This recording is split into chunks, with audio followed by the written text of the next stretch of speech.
चाचा तुमने तो कहा था गुड़ भेजेंगे, तुमने कहाँ देखे? इस रूट की सभी लाइनें व्यस्त हैं। कृपया जब तक मामला सॉल्व ना हो जाए तब तक फोन ना करें। और आज सिंगिंग सुपरस्टार जो आप लेकर के आ रहे हैं आप लोग, ये बहुत ही बड़ा पहल है। देखा जा रहा है कि भोजपुरी में प्लेटफॉर्म नहीं मिल पा रहा है, वहीं पे आप लोग एक स्टार्ट करें शो, ये बहुत ही बड़ी बात है। क्या कहना चाहेंगे विनय सर आप? देखिए, किसी भी कलाकार को आगे बढ़ने के लिए, आगे आने के लिए उसको अच्छी मंच की आवश्यकता पड़ती है, और इस शो के माध्यम से उसे एक अच्छा मंच मिलेगा, उसे कुछ सीखने का, कुछ दिखाने का दोनों मौका मिलेगा। और मुझे लगता है कि इस तरह से वैसे कलाकार जो बम्बई नहीं जा पाए या कहीं और जगह जा कर के उनको उस तरह का काम करने का अवसर प्राप्त नहीं हुआ, उनको बिहार में रहते हुए अपनी कला का प्रदर्शन करने का मौका मिलेगा। भोजपुरी में देखा जा रहा है सर कि भोजपुरी के शो जो आते थे पहले सब बंद हो चुका है, तो आज ये जो स्टार्ट हुआ ये कहाँ पे देखने के लिए मिलेगा, कैसे इसमें लोग भाग ले पाएंगे? देखिए, इसमें भाग लेने के लिए जैसा कि मैं बताया कि जो स्वर परीक्षण 14 जगह होने हैं, उसमें जो स्वर परीक्षण कराने आएंगे उनको एक राशि लगेगी 499 रुपये की, और उसके बाद कोई राशि उनको नहीं लगेगी। और जो लोग इस काम के लिए चयनित होंगे उसमें हम सुपर 6 माने 6 कलाकारों को हम चुन रहे हैं, और 6 कलाकारों को हम पुरस्कृत भी कर रहे हैं, जिसमें पहला पुरस्कार 4 चक्का गाड़ी 151 नगद राशि, दूसरा पुरस्कार 2 चक्का गाड़ी 151 नगद पुरस्कार, तीसरा सिर्फ 151 नगद पुरस्कार, और ये 3 हो गए प्रथम विजेता, द्वितीय विजेता, तृतीय विजेता। इसके अलावा जो चौथे होंगे उनको हम लोग देंगे 51,000 नकद राशि, जो 5वें उनको 25,000, और जो सुपर 6 का अंतिम 6 नंबर का विजेता होगा उसको 11,000 नगद पुरस्कार देंगे। और साथ ही साथ इनके 5-5 गाने की रिकॉर्डिंग भी करेंगे, इनके गाने भी रिकॉर्ड होंगे और उसमें हम सभी का सहयोग होगा, जिसमें कि उनके गाने चलें और वो बाज़ार में भोजपुरी के मार्केट को सुदृढ़ करें और अपना भी भाग्य चमकाएं। सर, पहला जो फर्स्ट बार प्रोग्राम रखा गया था पीवीआर का, तो उसमें बहुत सारे लोगों का ये मीडिया बंधु का कॉल आता था कि सर कैसे हम भाग ले पाएंगे, कैसे क्या कर पाएंगे, कुछ सरल उपाय बताइए सर। मीडिया बंधु सरल उपाय मैं बताया कि 15 मार्च तक का समय है फॉर्म भरने का, और उसका वेबसाइट बता दिया गया है। अब उसके होर्डिंग्स भी लगेंगे, है ना, और आप जब बुलाया जाएगा, और वो प्रक्रिया मुझे लगता है कि अप्रैल में हम लोग करेंगे, क्योंकि 15 मार्च तक तो ये फॉर्म ही फिलअप होगा, आवेदन लोग देंगे अपना कि मैं इसमें भाग लेना चाहता हूँ, और 2 अप्रैल के बाद से हम लोग इस प्रक्रिया में लग जाएंगे।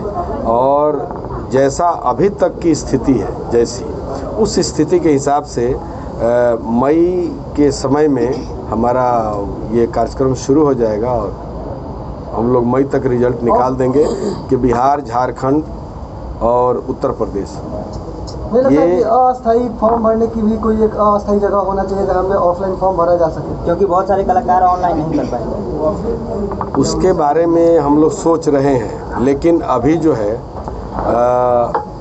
हम लोग का वेबसाइट है, उसी वेबसाइट पे जा कर के लोगों को फॉर्म भरना है ना। और अब इजी हो गया है, जिसके हाथ में भी मोबाइल है वो इतना होशियार हो गया है, और अगर ऐसी कोई सूचना हमारे वेबसाइट पे आएगी तो हम उनको सहूलियत देंगे। हम ये भी सहूलियत दे रहे हैं कि बिहार में जो 8 जगह है उसमें अगर आप बक्सर के हैं लेकिन आप पटना रहते हैं तो आप पटना अपना कर सकते हैं, उसके लिए आपको बक्सर जाने की ज़रूरत नहीं। रवि हरी सर, एक सवाल है आपसे कि सुपर 6 यानी कि 6 कलाकारों को मार्केट में, नए कलाकारों को आप उतारने की तैयारी में है। भोजपुरी को कहीं ना कहीं आगे बढ़ाने में आपका बहुत बड़ा योगदान है, चाहे वो पसरू गायिका देवी जी हों, चाहे कल्पना पटवारी जी हों। क्या विनय बिहारी ये 6 कलाकारों को सक्सेस कर पाएंगे, इंडस्ट्री में राज कर पाएंगे? देखिए, एक बात बताता हूँ, कोई कलाकार जब तक उसके पास खुद की योग्यता नहीं होती है तब तक उसको बहुत सहयोग दे करके उससे बड़ा स्टार नहीं बनाया जा सकता। हमारी ये पहल है, हम सभी पूरी टीम हमारी है, और हम क्या बोले कि अच्छा मंच जब होता है तो वहाँ कलाकार को सीखने का भी मौका मिलता है और पुरस्कार जीतने का भी मौका मिलता है ना। अब तक कितने फॉर्म फिल हो पाए हैं? अभी तक मुझे लगता है कि 500 के आसपास फॉर्म जो है वो आवेदन आ चुका है, और मुझे लगता है कि 15 मार्च तक हमारा टारगेट तो ज़्यादा है, लेकिन मुझे लगता है कि आप लोगों के सहयोग से, बिना आपके सहयोग से नहीं, क्योंकि हम यहाँ बोल रहे हैं और आप ही के माध्यम से गांव-गांव, गली-गली उन कलाकारों तक बात पहुँचेगी और वो कलाकार फिर इसमें शामिल होंगे। ज़्यादा हो तो अच्छी बात है, लेकिन हम लोग ये मान के चल रहे हैं कि 5000 के आसपास है ना, अगर कलाकार आ जाते हैं तो 5000 कलाकारों में से जो सुपर 6 होंगे वही भविष्य के पवन सिंह होंगे, खेसारी लाल होंगे, देवी होंगी, कल्पना होंगी, है ना। क्योंकि क्या होता है, बदलाव, परिवर्तन, पुराने पत्ते झड़ते हैं, नए पत्ते आते हैं, अवस्था किसी की भी व्यवस्था को हिलाती रहती है ना। तो एक समय आज शारदा पद्म श्री शारदा सिन्हा जी नहीं है, पद्म श्री, पद्म भूषण, पद्म विभूषण सब उनके पास आज नहीं है, लेकिन हम कहते हैं नहीं कहाँ है, उनकी आवाज़ हमारे दिल में है, कानों में है। तो कलाकार मरते नहीं हैं, लेकिन बूढ़े तो होते हैं ना, बूढ़े होते हैं, उनकी आवाज़ जो है एक समय आती है ना, कि हम जिनको सरस्वती बोलते हैं, लता मंगेशकर जी जिसको भारत रत्न मिला, उससे बड़ा सम्मान तो भारत में नहीं है, लेकिन आज वो हमारे बीच नहीं है। लेकिन आज उनकी आवाज़, वो गाना है मेरी आवाज़ ही मेरी पहचान है, तो कलाकार अपनी आवाज़ छोड़ जाता है, जैसे देवी जी का आवाज़ नहीं। ये तो अभी जो है देवी जी के पास अभी कम से कम 40-45 साल है अभी ना, 40-45 साल है ना। मेरे हिसाब से कम 3 युग, एक 12 वर्ष का एक युग होता है अपने हिसाब, जो हम लोग बोलचाल भाषा में बोलते हैं। मैं ये कह रहा हूँ कि हम सभी इसलिए बैठे हैं कि हमारे बाद भी एक इस परंपरा को आगे बढ़ाने वाला, मैं क्या बोला, मैं बोला अभी कि देवी एक इतिहास है, और देवी ने ये सिद्ध किया है कि गंदा गाना न गा करके भी लोगों के दिल में आप अपनी जगह बना सकते हैं। अगर तुमको कहीं उदाहरण नहीं मिले तो मेरा नाम भूल से भी याद रख लेना, है ना। और इस तरह की प्रेरणा से अगर 4-5 और देवी जैसी, है ना, हमारे जैसा, इनके जैसा, उनके जैसा, है ना, अगर इस क्षेत्र में अपना पांव रखते हैं तो जो बराबर की एक समस्या है जो कही जाती है कि अश्लीलता आवश्यकता से ज़्यादा बढ़ गई है, मुझे लगता है कि ऐसी प्रतिभाएं जब आएंगी तो हम ही नहीं कहते ख़त्म हो जाएगी। इस देश में मर्डर होने पर फांसी की सज़ा है, तो क्या मर्डर होना बंद हो गया? लेकिन कम ज़रूर होता है ना।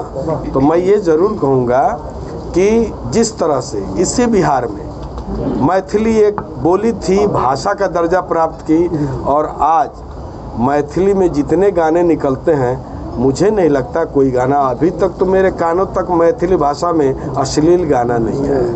तो इसमें कहीं ना कहीं हमारे मैथिली श्रोताओं का भी बहुत बड़ा योगदान है, बिल्कुल ना।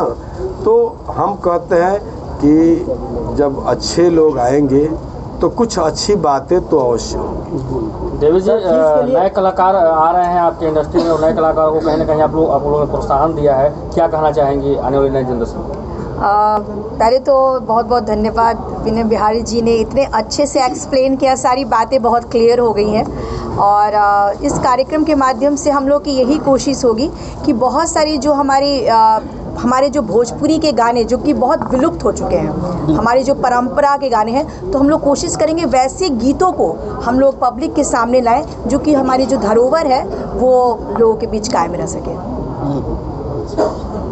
लेकिन एक चीज़ रहता है सर, हमेशा से जो सुपरस्टार शो जो है, बहुत सारे लोगों के मन में सवाल आता है कि टीवी पे आएगा, कहाँ आएगा देखने के लिए, कहाँ पे भाग लेंगे, तो मेरा शो कहाँ आएगा? वेबसाइट जो है उसी के लिए होता है। आज आप ही समझ रहे हैं, कोई सिनेमा हॉल में तो ये सिनेमा जैसी चीज़ चलेगी नहीं। ये जैसे यूट्यूब के माध्यम से, कंपनी के माध्यम से जब तक प्रोडक्ट बन के नहीं तैयार होता है ना, तब तक ये बोलना थोड़ा सा प्रॉब्लम में रहता। आदमी कैसे बोलेगा कि इसको, हाँ इतना ज़रूर है कि आप इतने मजबूत हैं और आपसे बड़ा माध्यम जो है हमारे पास आज के युग में नहीं है। हमारा काम है कि ये बच्चे जिनको बड़ा प्लेटफॉर्म नहीं मिला, वो कुछ अपने से बड़े लोगों के साथ काम करेंगे, सीखेंगे और आपके माध्यम से, आप सभी के माध्यम से जन जन तक पहुंचेंगे और वहां पहुंचने के बाद उनकी प्रतिभा को 4 चांद लगने वाला है। देवी जी से एक सवाल रहेगा कि वर्षों से देखते आ रहे हैं वही रंग, वही रूप, वही आवाज़, वही सब कुछ है। आज इस मौके पे अगर आपकी सुरों से अगर एक तान आ जाती है तो शायद बेहतर हो जाएगा। ज़रूर, अच्छा कहा आपने, क्योंकि संगीत जो है वो थोड़ा माहौल को थोड़ा खुशनुमा कर देता है। और आप काफ़ी देर से खड़े होके आप लोग हाथ में मोबाइल लेके बैठे हैं, तो मैं कोशिश करती हूँ। एक गीत जो मुझे बहुत पसंद है, और मैं आजकल ऋषिकेश रहती हूँ, माँ गंगा की धरती पे, और वहीं पटना में भी माँ गंगा है, तो एक गीत मैं माँ गंगा को डेडिकेट करना चाहती हूँ। इसमें गाऊँ कि ऐसे गाऊँ? आवाज़ ठीक है? थोड़ा सा साउंड अगर थोड़ा सा साउंड वाले अगर हैं तो थोड़ा ठीक कर दीजिए, थोड़ा सा इसको थोड़ा बेटर कर दीजिए। हेलो हेलो हेलो, ठीक है। मैं चलती हुई हवा में छम छम, हमारे संग संग चले गंगा की लहरें। ज़माने से कहो अकेले नहीं हम, हमारे संग संग चले गंगा की लहरें। मैं चलती हुई हवा में छम छम, हमारे संग संग चले गंगा की लहरें। हरियाली सी छा जाती है छाँव में इनके आंचल की, हरियाली सी छा जाती है छाँव में इनके आंचल की। सर को झुका के नाम लो इनका, ये तो है शक्ति निर्बल की। हिमालय ने भी चूमे है इनके कदम, मैं चलती हुई हवा में छम छम, हमारे संग संग चली गंगा की लहरें। ज़माने से कहो अकेले नहीं हम, हमारे संग संग चले गंगा की लहरें। हमारे संग संग चले गंगा की लहरें, हमारे संग संग चले गंगा की लहरें। Thank you. मनोज अय्यर जी, बतासा चाचा, आप क्या कहिएगा? चाचा जी बोलिए, क्या कहिएगा? सिंगिंग के लिए सर इतने बड़े प्लेटफॉर्म आप लोग दे रहे हैं, बिहार, यूपी, झारखंड के युवाओं को लेकर के, सिंगर के लेकर जो स्ट्रगल कर रहे हैं उनको प्लेटफॉर्म नहीं मिल पा रहा था, और यहाँ पे आप भी अवेलेबल है, तो क्या संदेश देना चाहेंगे अपने माध्यम से? बहुत अच्छी बात है सर। अब कलाकार के घर पे जा रहे हैं लोग कि आइए गाइए, तो अगर आप काबिल हैं, मैं तो एक बात कहता हूँ कि मूर्ख और कलाकार पैदा होते हैं। मूर्ख भी पैदा होता है जी, कलाकार भी पैदा होता है। कोई ऐसा एग्जाम्पल नहीं है कि बचपन से हम 20 साल तक चलाक रहे हैं और बाद में मूर्ख हो गए जी। हम मूर्खों को ट्रेनिंग देकर थोड़ा हम बेहतर कर सकते हैं। तो जो कलाकार पैदा हुए हैं, जिनमें काबिलियत है, उनके लिए प्लेटफॉर्म उनके घर पे जा रहा है, यही उनके लिए मौका है। अब वो अपने ऊपर अगर मेहनत किए होंगे, तो इसीलिए मैं कहता हूँ कि काबिल बनो, काम मत ढूंढो, काम आपके पास चल कर आएगा एक दिन।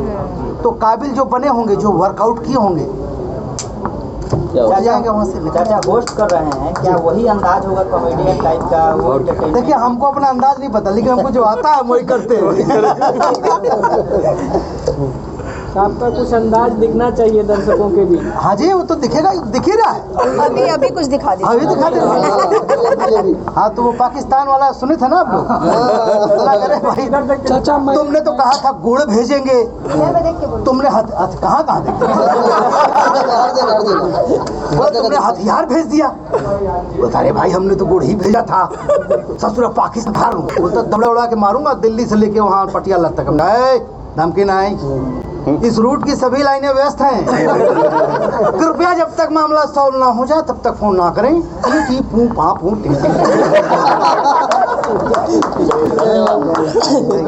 बहुत बहुत धन्यवाद सर। एक संशय है बहुत सारे लोगों के बीच, जो फीस लिया जा रहा है रजिस्ट्रेशन फी, बहुत ऐसे सिंगर है जो कैपेबल नहीं होंगे 500 रुपया देने के लायक, बहुत ऐसे हैं कि दे भी देंगे क्योंकि उनको सुपरस्टार बनना है। इसमें संशय है, बहुत लोग क्यों ले रहे हैं आखिरकार? मैंने बताया, बहुत स्पष्ट बताया कि स्वर परीक्षण जो है ना, उसके लिए आपको 499 रुपया लिया जा रहा है ना।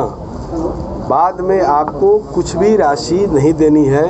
और जैसा कि मनोज टाइगर भाई ने कहा कि आप जो हैं, अगर आपके अंदर काबिलियत होगी तो आप आएंगे और यहाँ से 4 चक्का पे चढ़ के 1,51,000 झोरी में भर के जाएंगे। और 5 गाने उससे भी ज़्यादा कीमती हैं, वो 5 गाने जो मतलब एक बड़े लेवल पे उसकी शूटिंग होगी, और वो शूटिंग उस कलाकार के लिए अमृत है, उसको उसके लिए उसके जीवन में। और ये बहुत बड़ी राशि नहीं है, छोटी सी राशि है ये। और मैंने एक चीज़ देखा है कि बहुत सारे लोग इसको बहुत दूसरे तरीके से लेते हैं। ऐसे बोलते हैं कि हम गरीब हैं तो हम 400 रुपये नहीं दे पाएंगे तो हमको नहीं लीजिएगा। तो मैं उनसे बोलता हूँ कि ये सवाल सरकार से जाके लीजिए। एक बात बताइए कि हम जब रंगमंच करते हैं, मैंने एक एग्जांपल दे रहा हूँ भैया, मैंने जब वर्कशॉप किया, मैं हमेशा वर्कशॉप फ्री में करता हूँ, ऑलमोस्ट वर्कशॉप फ्री में करता हूँ, तो मैं टी-शर्ट भी देता हूँ उनको जब वर्कशॉप करता हूँ। तो मेरी एक टी-शर्ट पड़ती है कुछ 500-600 में। तो मैंने देखा 50 लोग पहले दिन आए, मैंने टी-शर्ट बांट दिया, दूसरे दिन 20 लोग आ रहे हैं, 35 लोग आ रहे हैं, बाकी टी-शर्ट लेके गायब। तो मैंने टी-शर्ट का कीमत लगा दिया 1000 रुपया। तो जो 1000 रुपये दे के टी-शर्ट लेता था वो 30 दिन का वर्कशॉप फ्री में पूरा करता था। उसको लगता था बाबा रे पैसा दिया हूँ। बिल्कुल। तो अगर आप अपने करियर के लिए, अपनी ज़िंदगी के लिए, आपके पैर में घाव लगेगा जब, तो आप 500 रुपये की दवा नहीं पूछेंगे कि हम भीख मांग के लाए हैं, कहाँ से लाए हैं। आप अपने, वो भी आपका करियर है, आपकी ज़िंदगी है, आपका फ्यूचर है। जब आप कमाएंगे, आपका लाइमलाइट, हम कह रहे हैं आप 6 तो चुने जाएंगे ना भाई, उसके पीछे 600 जो जर्नी यात्रा तय करेंगे, जो जाएंगे, उनको भी तो लोग देखेंगे। जो विजेता होता है उससे ज़्यादा हारने वाला भी लाइमलाइट में आता है, उसको भी लोग पसंद करते हैं। वो भी तो जर्नी आप तय करेंगे। हम यहाँ तक आते हैं, भैया यहाँ तक आते हैं, सारे लोग अपना नुकसान करते हैं। यही प्रोग्राम जब लॉस में होता है तब कोई पूछने नहीं आता है कि भैया तुम्हारा घाटा भले कमैला। तो ये बहुत छोटी सी रकम है और इसको गुरदक्षिणा समझिए, चाहे जो समझिए, मुझे लगता है इन चीज़ों को अन्यथा नहीं लेना चाहिए। अच्छा, आपसे एक सवाल रहेगा, वो अक्सर को आपने कहा तो थिएटर करने कलाकार के लिए कितना जरूरी है? थिएटर करना कलाकार के लिए उतना ज़रूरी है कि जितना बच्चे को अपनी माँ का स्तनपान करना, बस इतना। लेकिन भोजपुरी में देखा जाता है कि हम गाना गाएंगे और हीरो बन जाएंगे। सर देखिए, करना जरूरी है। सलमान खान ने भी थिएटर नहीं